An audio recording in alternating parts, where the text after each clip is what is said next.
सीधे रुक कर लेते हैं। अर्पिता आर्या मेरी सहयोगी इस वक्त हमारे साथ आ चुकी हैं। हिमाचली अंदाज में आपको बताएंगे सबसे पहले आंकड़े, लेकिन बड़ी खबर आपको देते हैं। कड़ी टक्कर के बीच हिमाचल में कांग्रेस पार्टी को बड़ी बढ़त नजर आ रही है। तो कड़ी टक्कर जरूर है, लेकिन कांग्रेस पार्टी अगर बढ़त है तो कितने की बढ़त है, वोट शेयर क्या है, कितनी है सीटें? अर्पिता आर्या हमारी सहयोगी जुड़ गई। अर्पिता बताइए।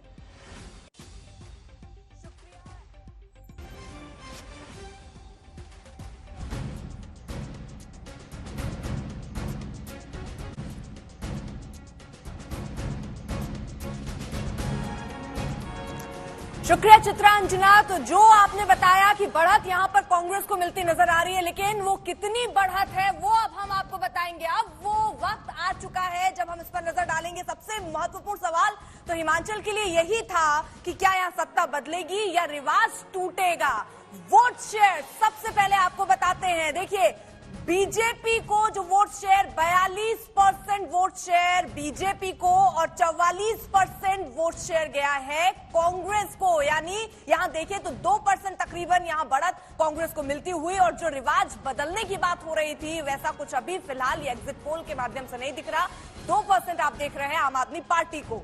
और वहीं अगर आंकड़ों के हिसाब से 2017 यानी पिछली बार का देखें तो बीजेपी को 48.79% वोट शेयर मिले थे और कांग्रेस को 41.68 यानी 7% का वहां पर अंतर था। 2012 की अगर बात करें तो 38.47 ये बीजेपी का वोट शेयर उस वक्त रहा था और कांग्रेस का 42.81। अंतर देखेंगी तो 4%।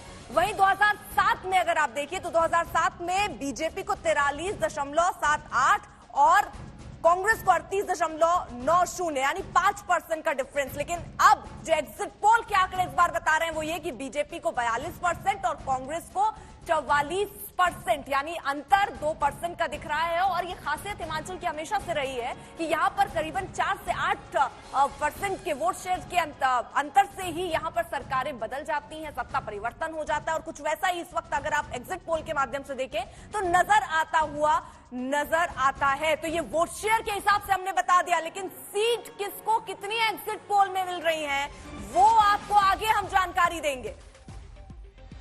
हिमाचल में कांग्रेस पार्टी को 44% वोट का अनुमान है। 2% के गैप पर नीचे 42% पर भारतीय जनता पार्टी है। वहीं आम आदमी पार्टी को भी 2% वोट मिलता हुआ दिखाई दे रहा है। लेकिन अब ये सीटों में क्योंकि 4 से 5% का ज्यादातर वोट शेयर में फर्क रहता है बीजेपी और कांग्रेस के बीच में वहां पर, लेकिन उसी में सीटें इतनी तब्दील हो जाती हैं कि जीत हो जाती। जल्दी से अर्पिता, सीटें आ गई, बताइए।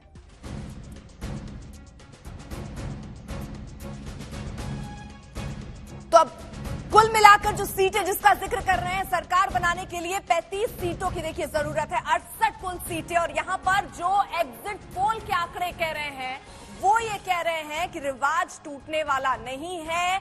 अभी भी जनता ने वैसा ही मन बना रखा है जैसे 85 के बाद से बनाकर रखा हुआ है। तो अब जल्दी से आपको सीट दिखा देते हैं। यहां पर एग्जिट पोल के हिसाब से 24 से 34 सीटें बीजेपी को मिलती हुई नजर आ रही हैं। वहीं कांग्रेस को 30 से 40 सीटें कांग्रेस को मिलती हुई नजर आ रही हैं। हालांकि आपके खाते में अभी 0 यानी अभी तक जो एग्जिट पोल है उसमें आपका खाता खुलता हुआ दिख नहीं रहा है। लेकिन बीजेपी 24 से 34 के बीच में, एक बार फिर बता दें 35 का आंकड़ा है बहुमत का आंकड़ा। वहीं कांग्रेस 30 से 40 सीट जो है अभी कांग्रेस को मिलती हुई नजर आ रही है। 2017 में बीजेपी को 44 सीटें मिली थी, कांग्रेस को 21 सीटें मिली थी। 2012 में बीजेपी को 26, कांग्रेस को 36 सीटें मिली थी। 2007 में बीजेपी को 41 और कांग्रेस को 23 सीटें मिली थी। और इस बार जो आंकड़ा एग्जिट पोल में अभी कह रहा है, जिसे हम एग्जैक्ट पोल भी कह रहे हैं, उसमें बीजेपी को 24 से 34 यानी इसके बीच बीजेपी को सीट मिलती नजर आ रही है।